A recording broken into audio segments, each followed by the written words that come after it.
করছি যে জুলাইয়ের গণ আকাঙ্ক্ষার পক্ষে বাংলাদেশের স্বাধীনতা সার্বভৌমত্বের প্রশ্নে আমরা সকল দলমত নির্বিশেষে ঐক্যবদ্ধ থাকব। দেশের গণতন্ত্র, মানুষের অধিকার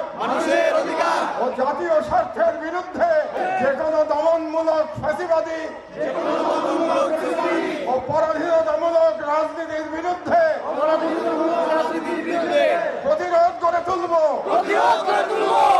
এবং ভারতীয় আধিপত্যের তাবেদার জনবিরোধী ও রাষ্ট্রের স্বার্থ বিরোধী শক্তি গুম খুন ও গণহত্যাকারীদের দল ভারতের মদস্পুষ্ট আওয়ামী লীগ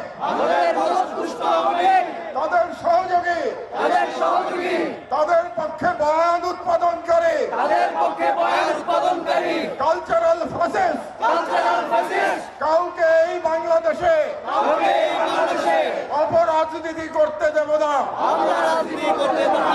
এবং তাদেরকে রাজনীতিতে প্রাসঙ্গিক করতে আমরা কখনই সহযোগিতা করব না। আইনের শাসন, জনতার ক্ষমতা এবং একটি স্বাধীন সার্বভৌম বাংলাদেশের প্রশ্নে